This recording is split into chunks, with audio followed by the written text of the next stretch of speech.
Nabila binti Ismail from the Department of Visual Cultural Studies, Faculty of Art and Design, UiTM, Puncak Alam. With great pleasure, I would like to convey my deepest gratitude and best wishes to Dr. Wahiza Abdul Wahid, our course advisor, for her diligent and helpful supervision, which have been highly valuable to my own and my classmate education, both academically and practically. For your information, this is our final project for the course and introduction to museum studies. My classmate and I are going to take you for tours in 8 museums across Malaysia. These museums include University Muzium, State, Military and private museums. Do you know, since ancient time, collection of art, scientific equipments, historical artifacts and oddities have piqued the interest and imagination of people all over the world?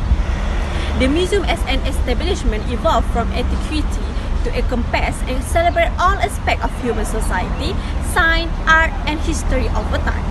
Museums are essential for learning about history, how the natural world works, and how cultures have developed and interacted with others. Let me share a quote by Jill Crick Akoko, curator of anthropology and exhibition with the Museum of Discovery. He said, the collection within a museum are a significant resource to the community. They allow people to experience things from all over the world without ever leaving town. So stay tuned everybody, we will take you on several museum tours in 8 museums around Malaysia. Here you go, bon voyage, enjoy!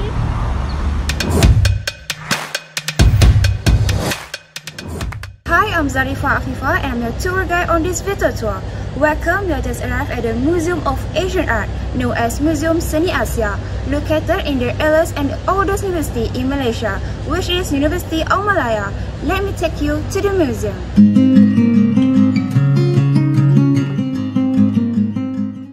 You guys must be wondering what they have in their art collection, what type of art, and the most important thing is, why it's so special? Well, on this virtual tour, all your thoughts will be answered.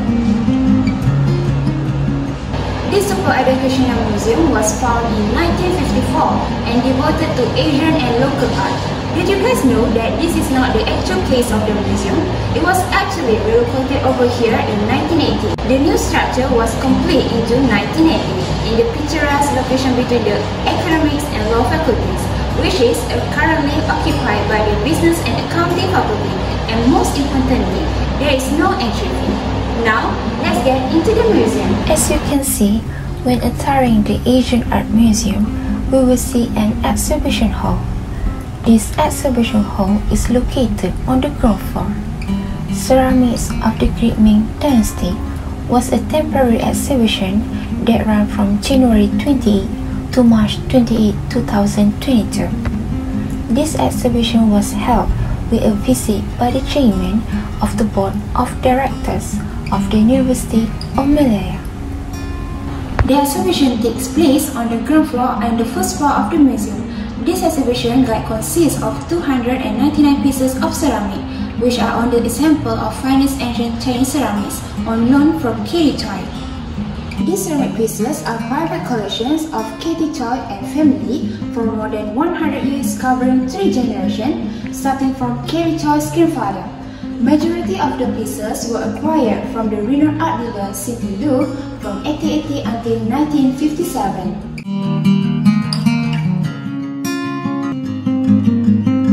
The Ming Dynasty, which spanned nearly 300 years, is regarded as one of the most glorious in Chinese history and denotes the finest and most precious ceramics. Among the blue and white ceramics displayed in this exhibition, many were specially ordered by the Sunda Emperor as a tribute to Emperor Zhenghe. There are pieces decorated with Sanskrit inscription, the Jinghua jar with the tin seal, and the snowflake blue ceramics, which are some of the finest ceramics during the Ming Dynasty. The philosophies and objective of this exhibition is to create an awareness and interest of the public as well as ardent collectors. Most importantly, Chinese ceramic is to educate the art academics and societies for further research and understanding. Now, let's move to the first floor. We are now currently on the first floor.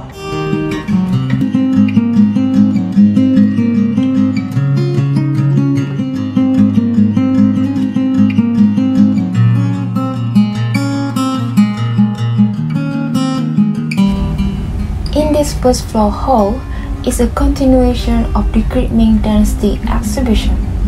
Here, there are many artifacts among them. We can see many ceramics and large plates of which they are from the Ming Dynasty.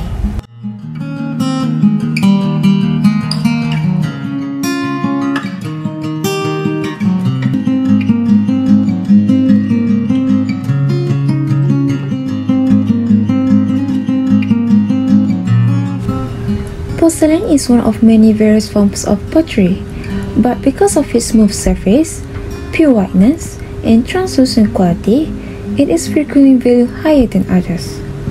Porcelain was first made millennia ago. It was developed to new heights of perfection, using a specific mix of clay and minerals and firing it at extremely high temperatures from 1280 to 1400 degrees Celsius.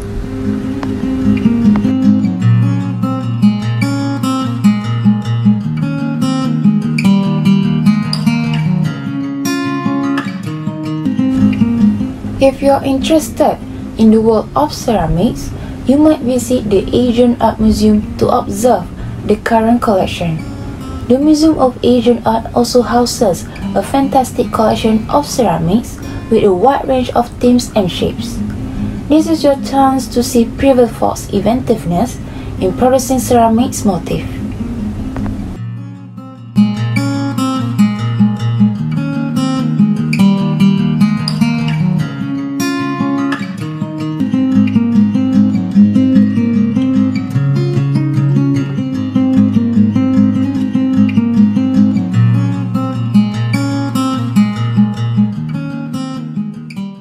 In this part, one entire wall inside the museum is devoted to a Kendi ceramic collection. The word Kendi evolved from the word Kundi, which initially evolved from the word Kundika, meaning water vessel and Indian lingo. Interesting, right? Kendi are traditional water containers produced for the basic needs of drinking water from. It is usually built with a bulbous body and two spout openings. These vessels are known to have no handles. The English fire clay was popular for use in creating Kendi because it was portable and able to keep its contents at natural temperatures. The Museum of Asian Arts boasts of the largest collection of Kendi water vessels in the world. Kendi look like exquisite brass skulls that have been elaborately scarred with fearsome animals such as dragons, crocodiles, and dogs. At this part, we can see calligraphy clue. This is a gift from Embassy of Saudi Arabia called kiswa sheets or cloth or curtains used to cover the walls of the Kaaba in Mecca. It is part of the original fabric measuring 658 square meters. The holy verses of the Al-Quran are embroidered on black silk cloth with gold and silver thread.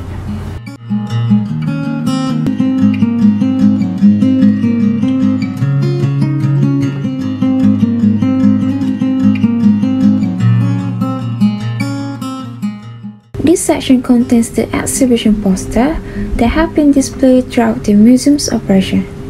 Among the exhibitions that have taken place are the hard art, the wayang kulit, the Korean art, the classic arts of the world exhibition, and many more. It is sadly to say, but museum tour has come to end. This museum's evolving collection contains nearly 7,000 items representing cultures from all over Asia and spanning 4,000 years of Asian history located in this three-story museum. Please look forward to the next program in May called Shipwright, collaboration with Motec and UMT. Don't forget to visit Asian Art Museum. Please visit their website for more information. That's all from me. Thank you. Bye.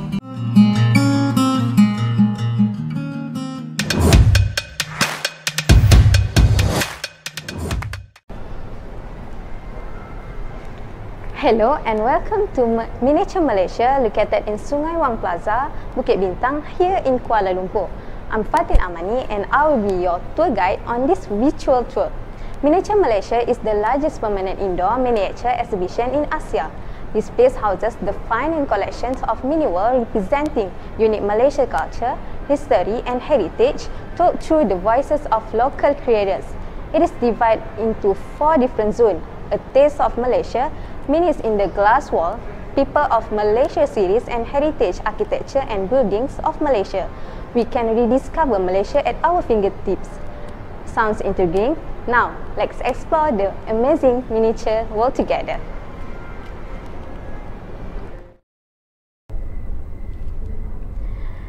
Stepping into the museum, you will be welcomed by a display on the journey of establishing the Miniature Malaysia. This miniature museum was founded by Wang Cheng-Huat. Back in 2018, one was toying with the idea of creating a world to escape from the reality of life, a place where his mind and imagination could just wander without any boundaries. The thought was combined into the decade miniature sculpture, which sparked the creation of Miniature Malaysia. This is a newspaper article about this miniature museum.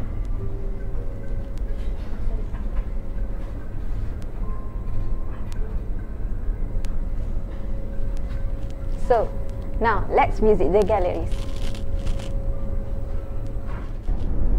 Malaysian food is famous for its combination of flavory spices. Hence, the audience can enjoy the miniature of variety local home-cooked dishes. We can also learn more about the origin of spices and what makes them significant in Malaysian food. Satay is the most popular Malay dish which you can find all over. It looks tasty, right?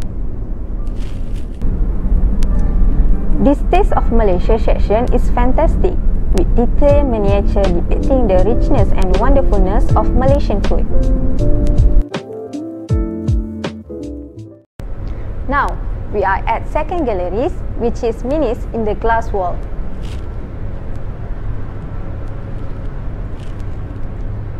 Huge diorama scenes are built inside aquarium-like compartments that are embedded into the walls. The diorama is accompanied by a series of mini Malaysian stories that depicts various scenes of the local lifestyles from the country to the city and even deep into the famous limestone cave in Sabah. Visitors is welcome to actively participate in interactive approach such as puzzle solving, finding hidden objects and scanning a code where you can hear the scenery to get the vibes.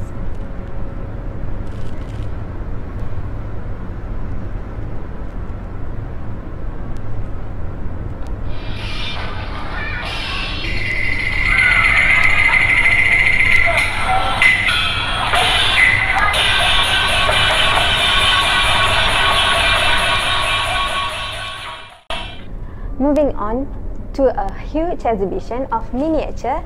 This section is called Heritage Architecture and Buildings of Malaysia. It exhibits 11 significant buildings in each stage of Malaysia. We began our journey in Kedah, or also known as the Rice Bowl in the country. There is a sensory button where you can place your hand and the item will move or make a sound. Come over here and take a look.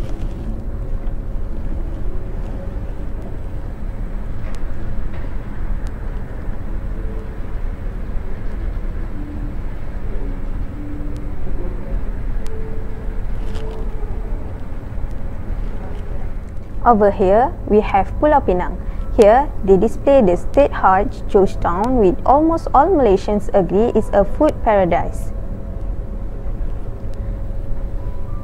For this section, the curators invite us to participate in a scavenger hunt quest in which we must locate some characters hidden among the buildings and the miniature peoples. So, let's find the Pontianak.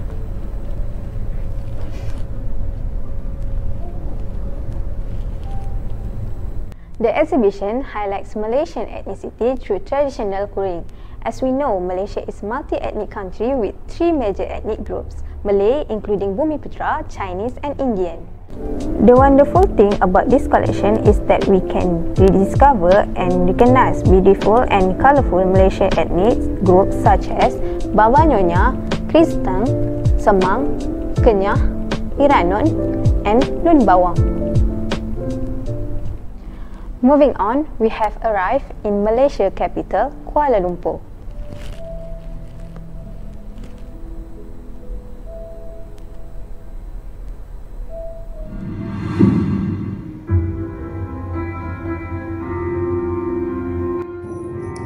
A Merdeka light show of the Sultan Abdul Samad buildings will fascinate the audience every 15 minutes. The layout is bathed in captivating light. Then, the nightlife of KL City becomes visible.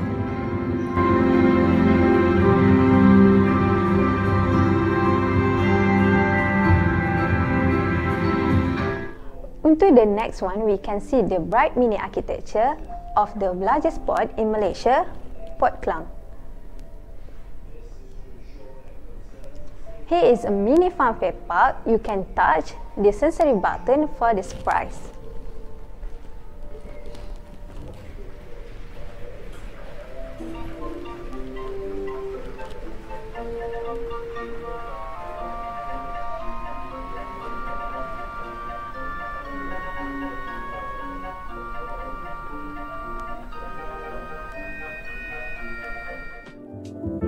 Next, to it is the Batu Cave, known as the center of the Taipusam celebration in Malaysia every year.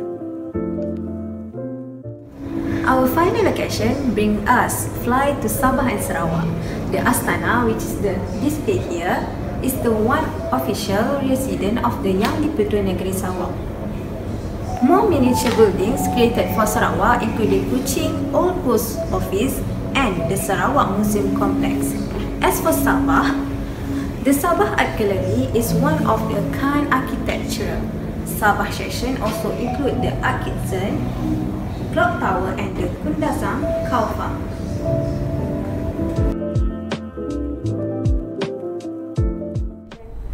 Following the exit, we will be greeted with a miniature NFT gallery. To bring home this beautiful carefully created miniature, Minnature Malaysia has created a section of souvenir and sold it at reasonable price.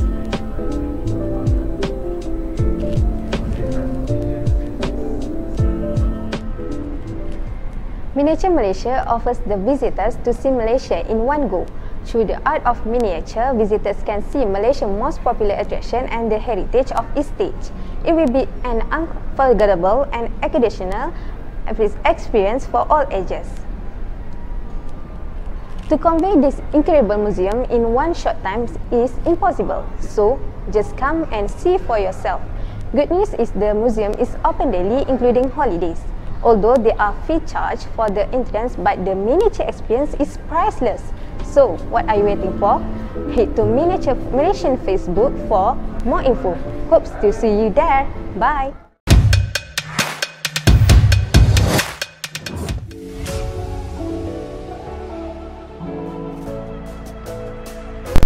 Assalamualaikum and hi everybody. Welcome to the Islamic Art Museum Kuala Lumpur, Malaysia. I am Khairul Iqbal as your tour guide for today. Without wasting the time, come on, let me take you all to enjoy this tour.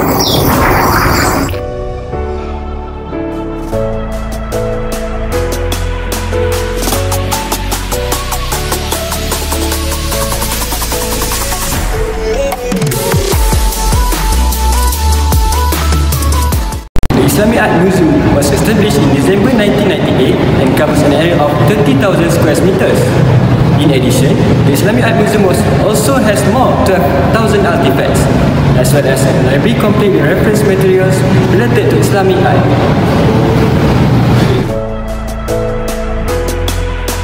The Islamic Art Museum has 2 floors and has 12 main galleries.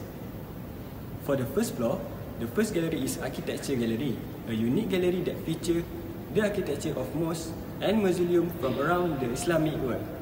The second gallery is Quran and Manuscript Gallery. The development of the emergence of different Arabic script styles are highlighted in this gallery through the display of the earliest Quran follows. On vellum, the most exquisitely illuminated Quran inscribed by distinguished Muslim calligraphers.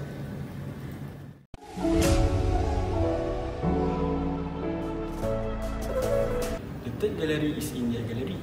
The rich heritage of Indian subcontinent is reflected in this gallery through vibrant miniatures, rich lead weapons as well as silver and behaveware. The next gallery is China Gallery. This gallery reveals the importance of Islam within China as well as the extent of trade between Chinese Muslims and the rest of the Islamic world.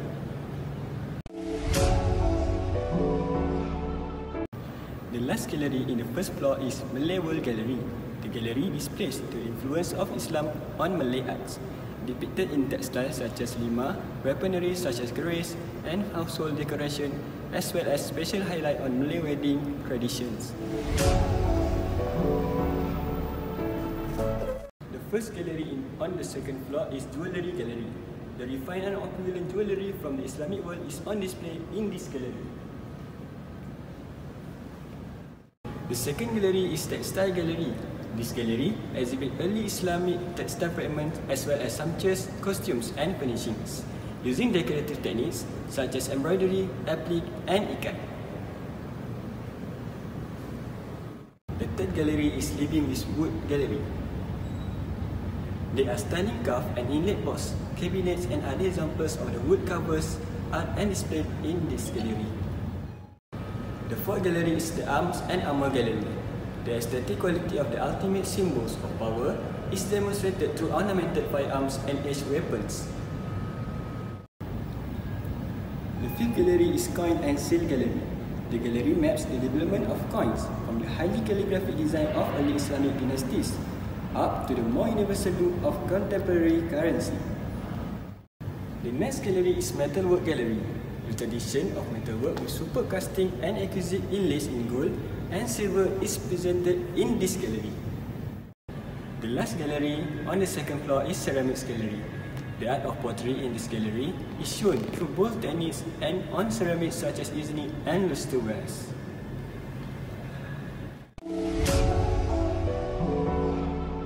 The 12 galleries, the most interesting galleries to explore is the Architecture Gallery. This gallery has various types of replicas of mosques from various parts of the world. The architecture in this period of Islamic formation exemplifies the characteristic features of simplicity and humility.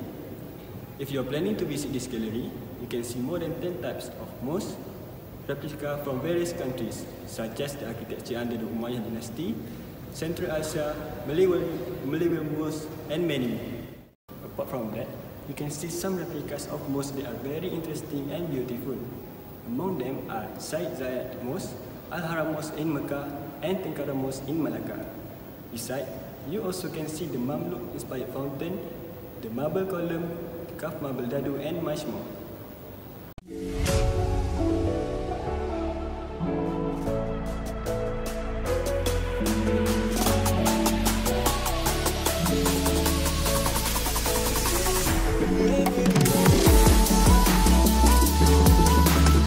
Is one of the important learning resources in the study of history. So, if you want to learn more about Islamic history, mark your day and come to the Islamic Art Museum. The ticket price is also affordable and the museum facilities made the museum is very suitable to family because there is a botanical garden near to the museum. Apart from seeing the artifacts, visitors can enjoy the view of the gardens.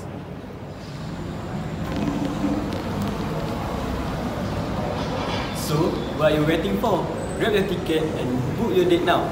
Let's come and enjoy for yourself the uniqueness of the Islamic Art Museum of Malaysia. Thank you for your time and I hope you enjoy this museum tour.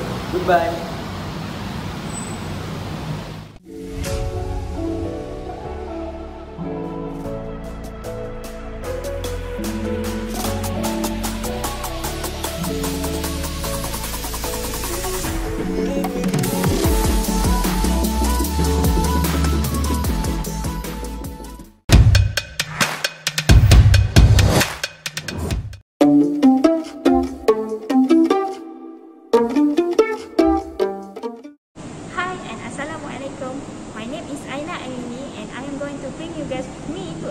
the Muzium Warisan Akademik and Galeri Tuan Ku Chancellor in Universiti Kebangsaan Malaysia, or also known as UKM.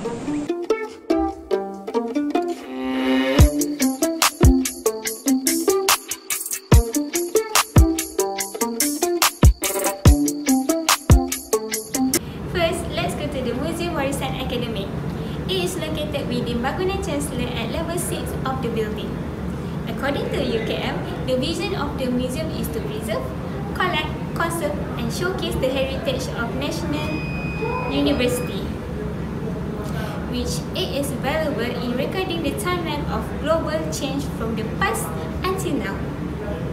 The museum opens every weekdays from 9 AM until 5 PM and close on weekends. When you go through the museum's interior, you will see that it is separated into 10 sections. Each sections containing a few collection and information regarding the National University. Let's look around the museum.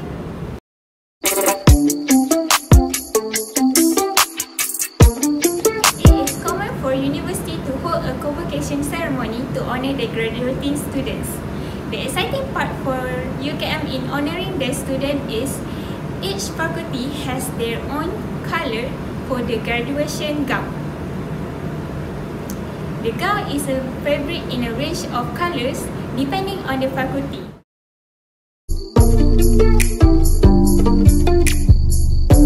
It has a woven black songket and hibiscus-shaped gold thread embroidery on the gown. The design of the gown is also varied for undergraduate and postgraduate students. There are 11 faculties in UKM which offers a diverse range of academic programs in both arts and science, such as Faculty of Medic, Faculty of Engineering and Built Environment, Economics and Management, and 8 most others.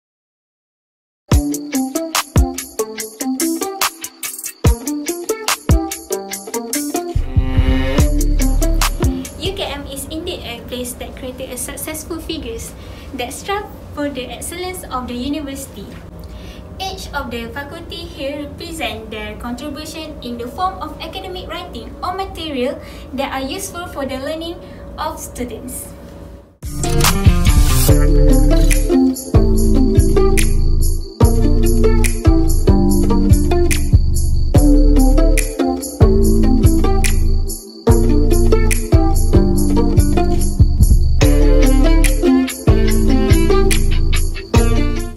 As we go deeper into the museum, we can see various of publication and works of academic by students and lecturers at this university. The scholarly books were displayed with various of titles and journals that were encouraged and supported by respective faculty.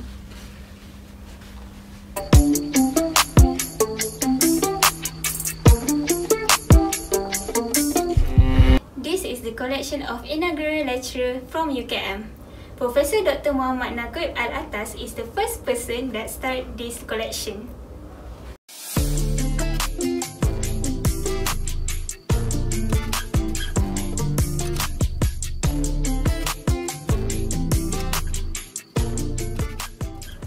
Here are the collection of products made by students and lecturers from each faculties. For example, Faculty of Medicine has discovered the health products as well as made research or thesis that are related to the field.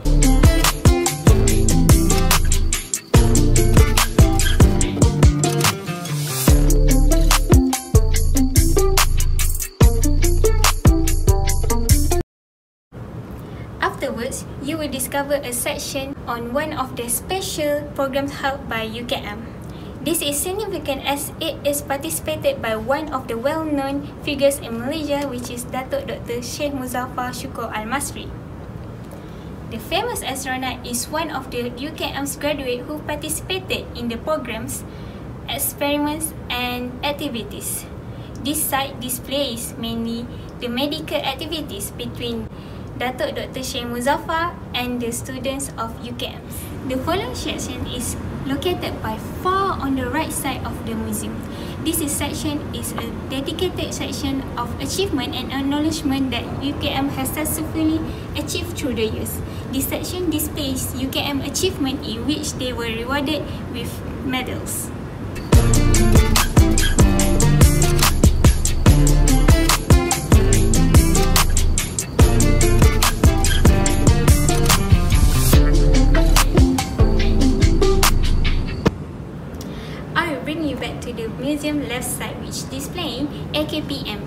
which also known as Anugerah Quality Perdana Menteri in 2006.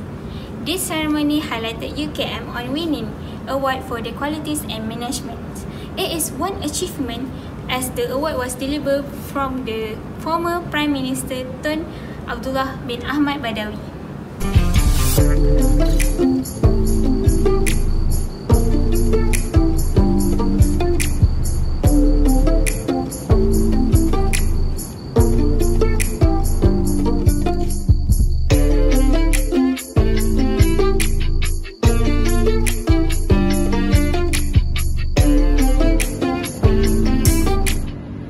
The second place that I want to share with you guys is Gallery Tuanku Chancellor. It is located on the level 2 in the same building.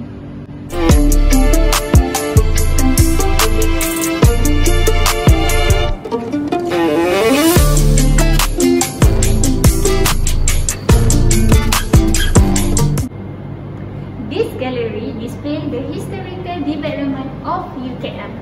The information gathered here is particularly the elaboration of the Academic Heritage Museum, which is explained in detail. Here you can see an example where this robe was worn by Dr. Syed Nasir Ismail. There is also infographic which explain and also show you guys the people and the person that was contributed with the growth of UKM. And here's also you can see the recognition and also award that was awarded to the UKM.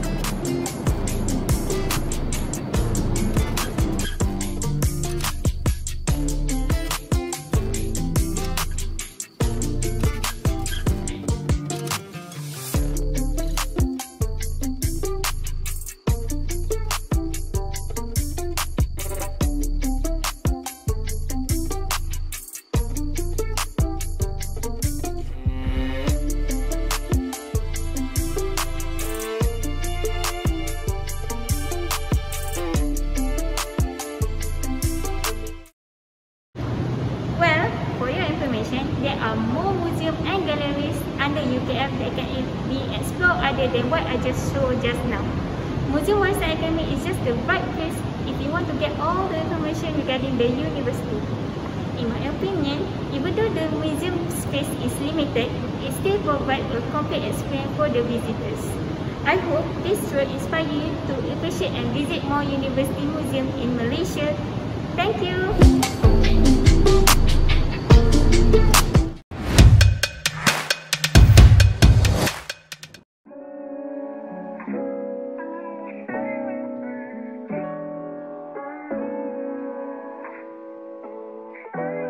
Hello everyone, Afifah Nashita here as your tour guide of the day at Army Museum, which is located at Port Dickson, Negeri Sembilan. Fortunately, Malaysia currently not undergoing a strict control order. So what I'm going to do today is to take you guys on a full experience of this museum tentera darat. You do not have to pay a penny to visit this site. This Army Museum operates daily starting on Wednesday till Sunday from 10 AM to 5 PM. You guys will be surrounded by several cannons of military equipment like field gun, tanks, etc. alongside the walkway through the main entrance of the museum. This museum is launched by Yang Amat Berhormat Perdana Menteri Malaysia Datuk Seri Dr. Mahathir bin Mohamad exactly on 31st December 2001.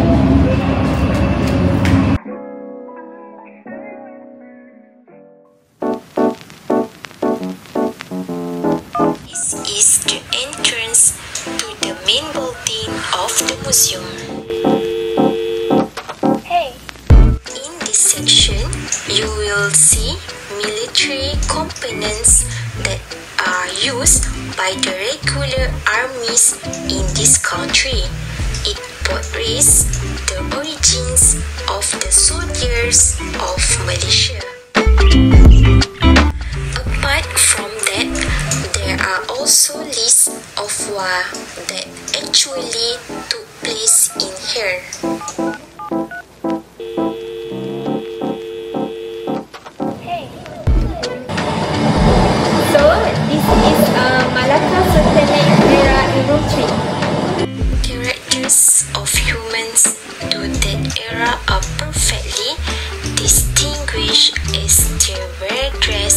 like true natives during the Malacca Sultanate.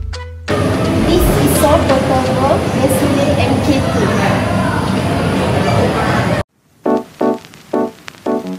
Done with the room of Malacca history, now we are proceeding into the British era in room 5. You will be delighted by the atmosphere of this British room as it is decorated with the British flag on top of ceiling and soon replicas of colonial British and the settlement regime of the British colonizers in Malay Peninsula was depicted in a form of statues.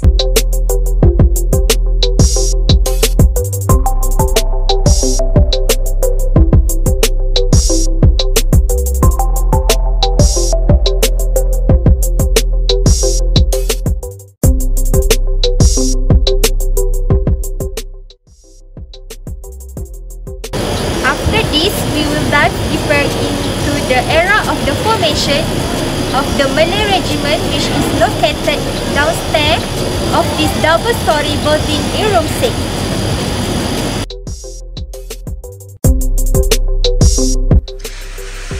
Through this section, it will teach the audience the formation of the Malay Regiment, where all certificates during the era and components used are exhibited in here. The Malay Regiment is of course established on 1 March 1933 under the constructed order by British settlement.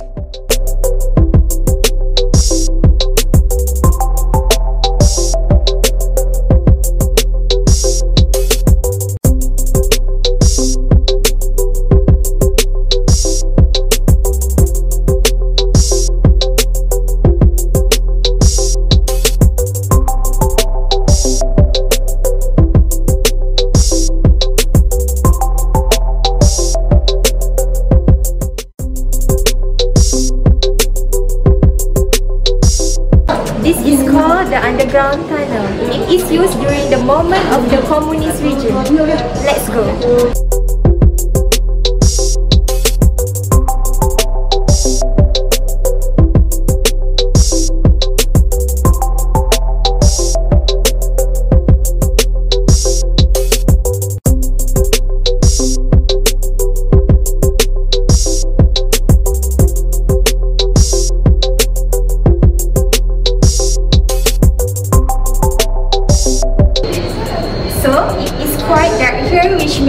Very curious about the content of it.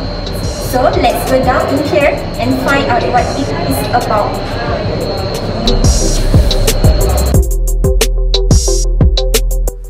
To be specific, it is believed that this tunnel is made for the portrayals of what do these communists do and adapt during that time. It is pretty occupied with war equipment, propaganda, flyers, or books owned by the communists themselves.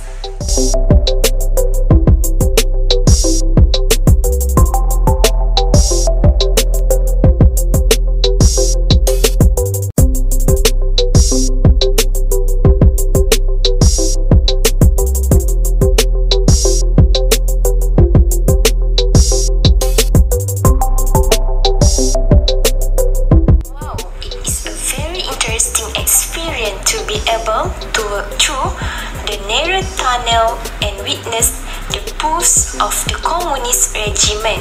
So now if you get out of the tunnel, you will immediately find this gigantic aircraft. By far the most favorite attraction is the fish pond. This is where people hang out and chill after experiencing the museum. You can feed the fish or either just walk casually up to the suspension beach section.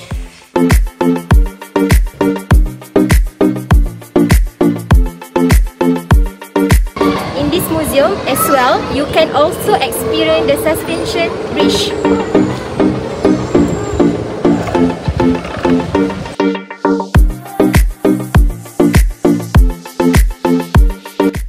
The greeny surrounding of the museum make the moment ever better, neat and it's shown for you too.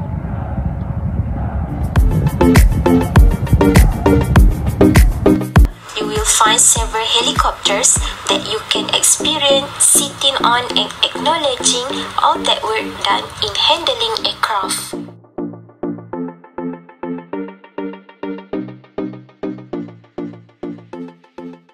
Thank you very much for watching. I hope this particular guide inside of Army Museum Port Dickson visit your travel journey to Negeri Sembilan. Don't forget to give this video a thumbs up. See you next time. Bye-bye.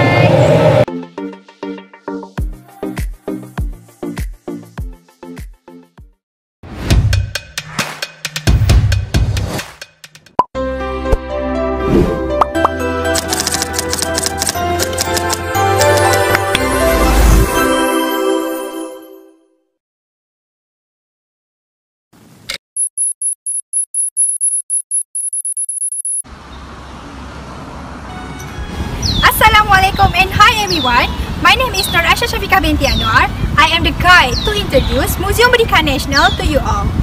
Muzium Pendidikan Nasional is located in the old campus of Universiti Pendidikan Sultan Idris, Tanjung Maleng, Perak.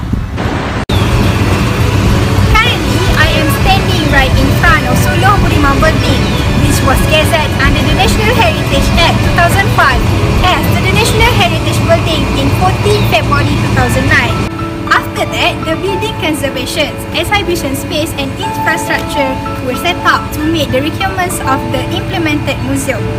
It was fully completed in March 2011 and officiated by Her Majesty the Queen of Perak, Tuanku Biden.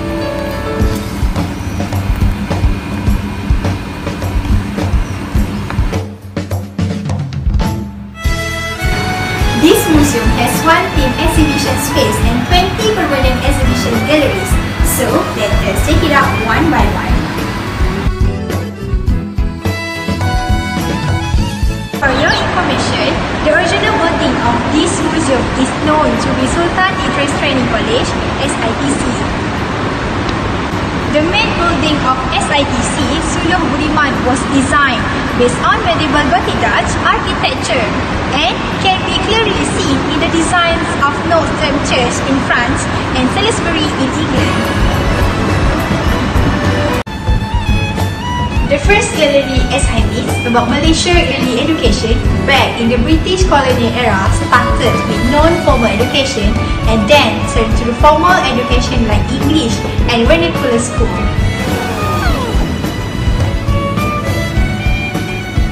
Gallery 2 and 3, on the other hand, are galleries that provide exposure to visitors on the policy and curriculum of education in Malaysia from the pre-independence era until now.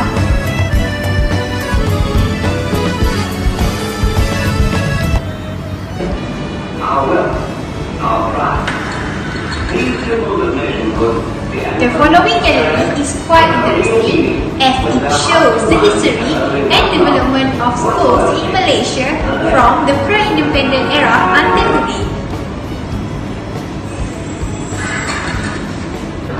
I deem it interesting because this information is not commonly shown by text but presented by the school model itself.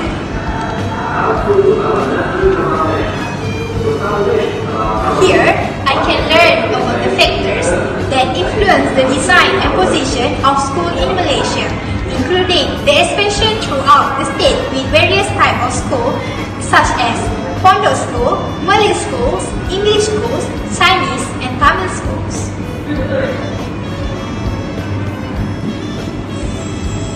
There are no fans and lights. Looking at these school models with incomplete basic facilities, I can obviously see that the development of this school is still in the early stages.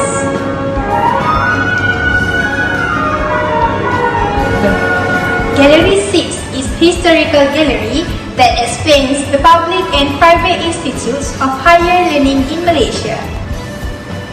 In this gallery, Visitors can see more artifacts related to old college. For example, Sultan Idris Training College is a special gallery established to document the success of SITC that has produced many famous scholars in Malaya.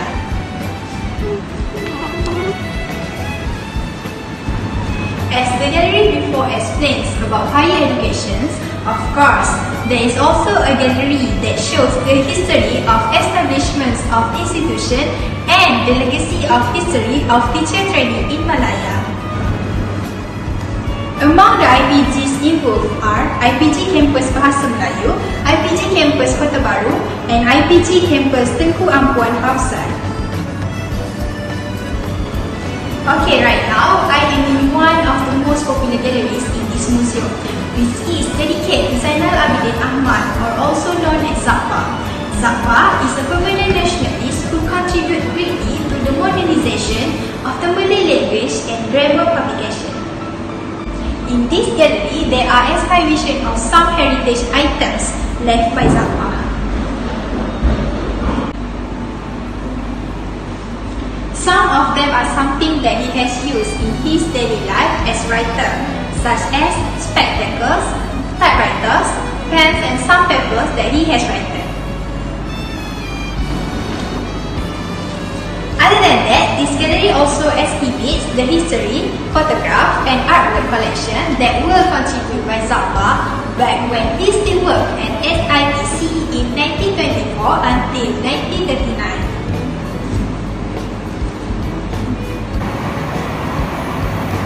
The mission of Muzium Pendidikan Nasional is to preserve the heritage of national education in the form of tangible and intangible assets through exhibitions, academic activities, research publications, and community service to achieve the country's mission.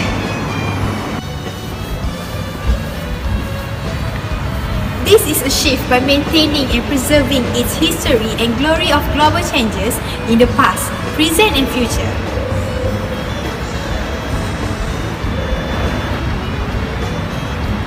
In addition, the center source of information restore effort through R&D, while the proliferation of education knowledge are achieved through events, seminars, workshops, and lectures at home.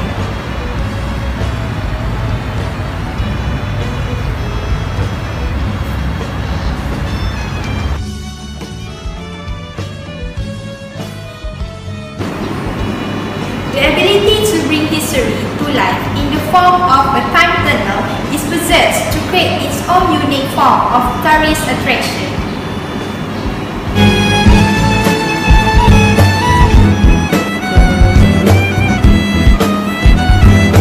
Besides that, this will also ultimately contribute to the country's tourism industry.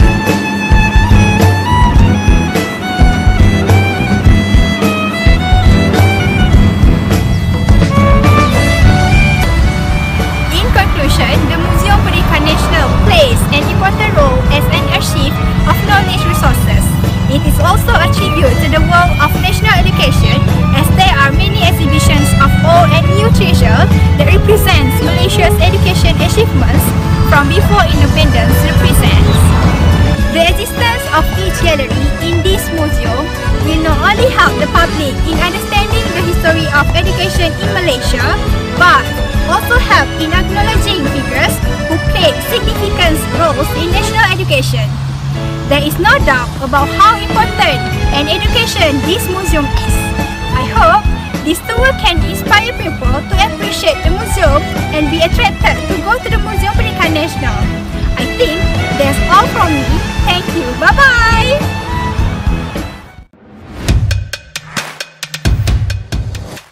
Hello and good day to you. My name is Emily and I'm going to be your tour guide. I just arrived at the Perak Museum or Muzium Perak, located between the intersection of Jalan Tamin Sari or Jalan Muzium Ulun. This building located near and in front of Taiping Prison, about 85 km from Ipoh, the state capital of Perak. Let's check it out. Did you guys know the type of their collection and what is the specialty of Perak Museum? Well, in this tour, I would like to answer all of your thoughts about this museum. This state Museum was built in 1883 and was Malaysia's first museum. Do you guys know that the architecture of the Perak Museum is unique? It combines the influence of more community building in India with neoclassical and Victorian architecture of European society. It was designed by an English architect from England. The idea of establishing the Perak Museum was invented by Sir Haplo, the third British resident in the state of Perak at the time, and the museum is open daily for visitors. The purpose of the museum is to study the material culture of the local community as one of the efforts to understand the local culture, way of life. Sir Haplo has appointed Leonard Ray Jr., a botanist and geologist, to collect specimens of nature and ethnology as the Perak Museum early collection. The Perak Museum rich with ethnology, history, nature, archaeology, and ethnobiology collection, some of which are a rare collection over 100-year-old, such as binturong specimen, animal skull and skeleton, and endangered earthenware or hard to find. We are currently inside of the museum. The museum are divided into 5 sections, which is Gallery A, Gallery B, Gallery C, Gallery D, and other facilities such as research library, children playground, indoor kid corner, gift shop, and public toilet. Let us now go through one by one of the galleries which is available here. Gallery A is latest exhibition, it contemporary exhibition which are predetermined title and topic. A total of 135 selected and interesting artifacts are on display, such as the replica of the Avalokitesvara statue found in a tin mine in Bido, Perak in 1936.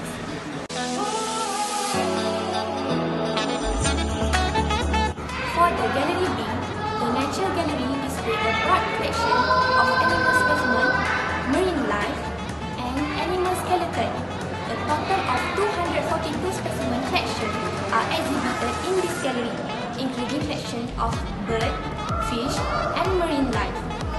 Specimens of animals such as binturong and teddy on display are now almost extinct or hard to find.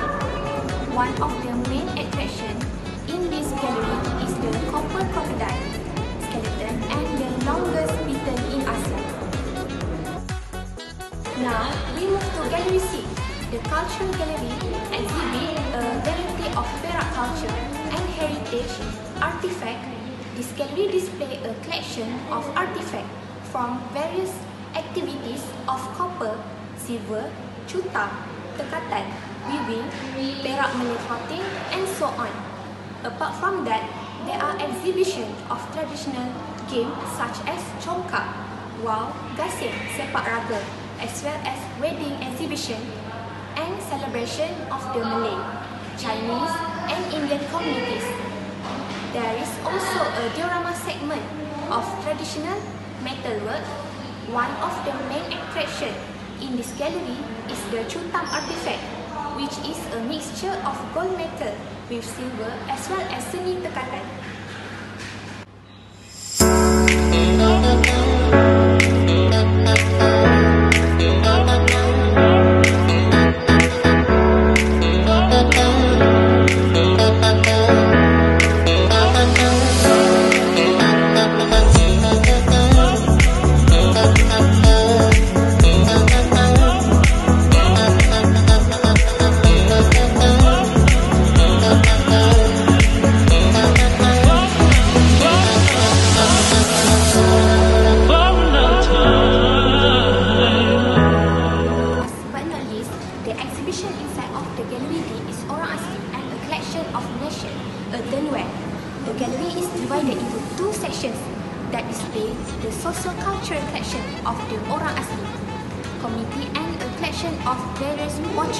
From all over Malaysia.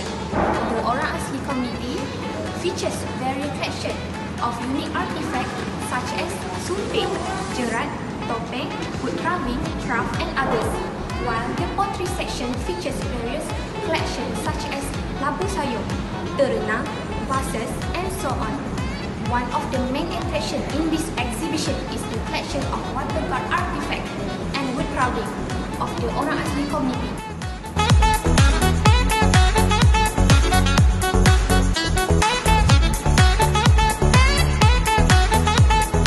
Moreover, there are outdoor exhibitions which are consist various collections of national heritage treasures such as the Evan aircraft, horse drum carriage, coach train, dandang jana pasar wap, meriam Long Jaafar, perahu sago, and Rolls antique car.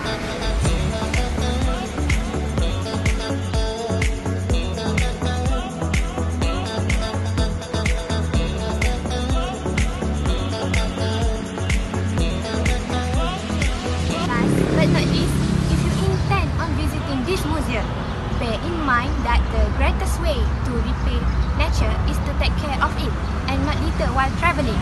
Also, avoid making any noise or touching the artwork inside the museum. Take just photograph and leave only footprint as the phrase goes. Thank you, and I hope you have a good time on our tour. Thank you once again for taking the time to watch. I hope this guide from the Perak Museum will help you plan your trip to Perak. Don't forget to give it a thumbs up if you enjoy it. Next time, I will see you. Have a wonderful day. Bye!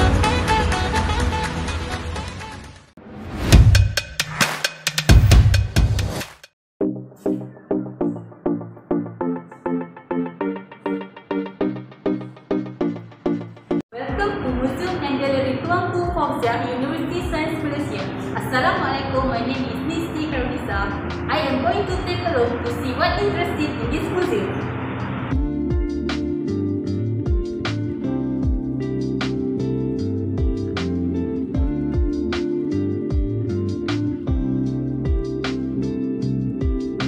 Museum and Gallery Tuanku Fauzia is the earliest of its kind to be established in a local university. The museum and gallery in this region combine both science and art courses under one roof. By visiting Museum and Gallery Tuanku Fauzia, it promises a holistic as well as exciting learning and teaching experience.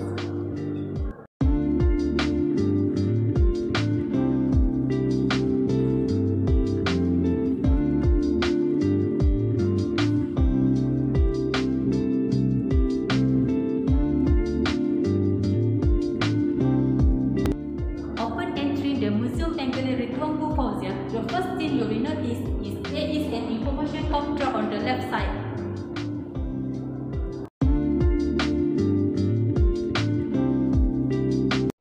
This is a section of a reading room, while the traditional lay music equipment is on the right side of the building.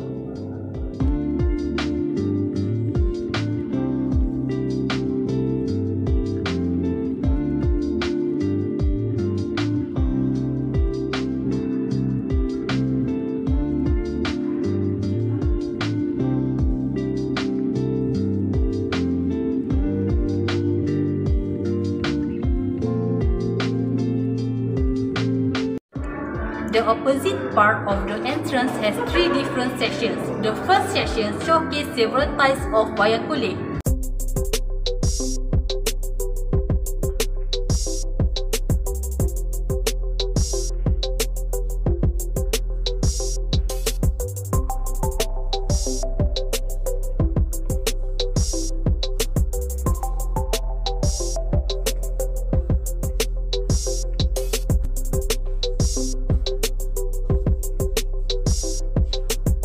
The second section is the part where they show the traditional musical instruments such as gamelan.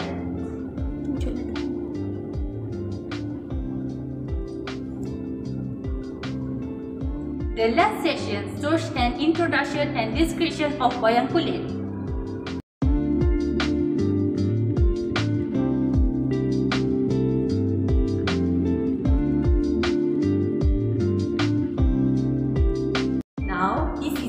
Space with the big screens to play with the puppets.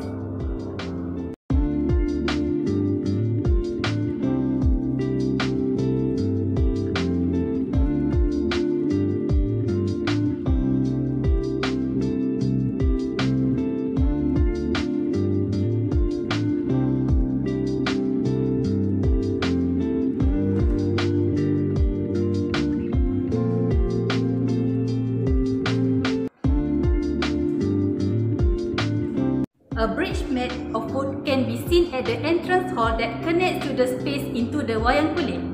On the left side, there is a section that shows the life of the Malay community and equipment used in ancient science such as agricultural tools, which are penggerak, penyandar, and so on.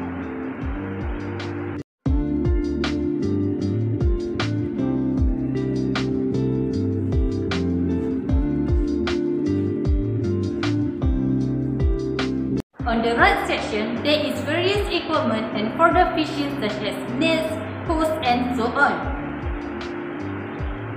Next to it, there is a traditional musical instrument called rebana moving along with its description. There is also lampu pelita attached to a small rope.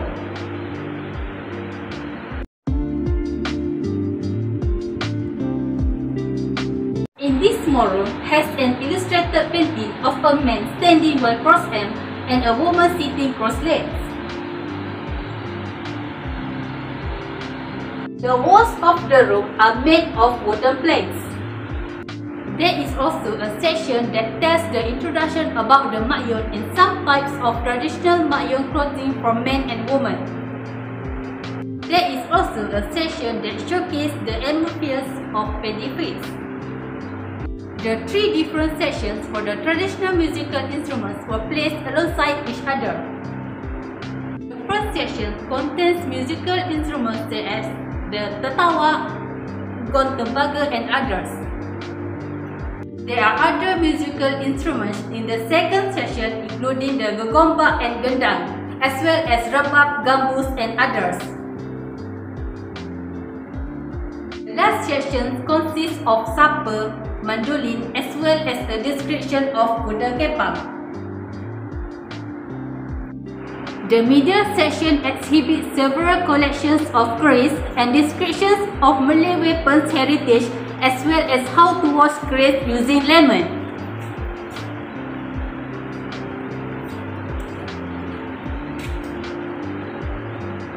At the front of the central space, there is also a section that displays several types of gasing, such as Chinese gasing, Pahang gasing, and others.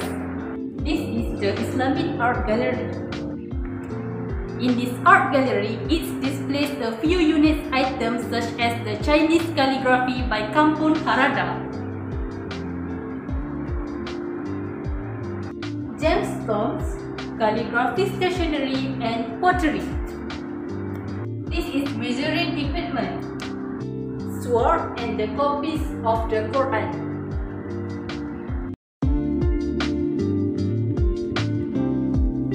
I hope that you can enjoy this museum tour video and be pleased to visit the Museum and Gallery Tuanku Fauzia USM. Thanks a million times, and I really appreciate if you could like and share this museum tour video.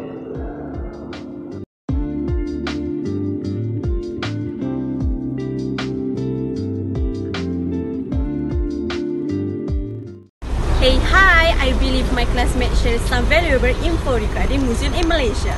Museums are managing crucial research on the objects and artifacts in their collections. Museum personnel not only carry out research, but museum may also collaborate with outside organizations such as university to allow researchers, graduate students, and professors to use their collection. The ongoing research in museum can teach us a lot of museum and fears before we leave and walk down our downtown streets. In addition, the research also may disclose details about how the world works, our well-being, or how the things around us came to be. In short, people have numerous and commonly intersecting rationale for visiting or not visiting museum. While it is upsetting, it also highlights however minor changes can impact a person visit to a museum. Even having enough street time to steer people to the museum can assist. Museums are frequently regarded as heritage places. Although this is accurate, history might also help us acknowledge the present. A museum could be a great place to provide context and various perspectives on recent issues.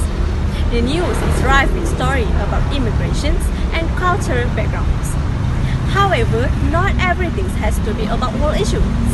Many people are oblivious and keen on their own town heritage. A museum can become a great way to learn about the town, even if the museum building itself has some fascinating stories to tell. These strategies can also be applied in marketing. And museum do not exist without visitors. The world will be a sadder place without museum. I suppose that's all for our online tour. Thank you for your time. Take care, have a lovely day and stay safe. Bye!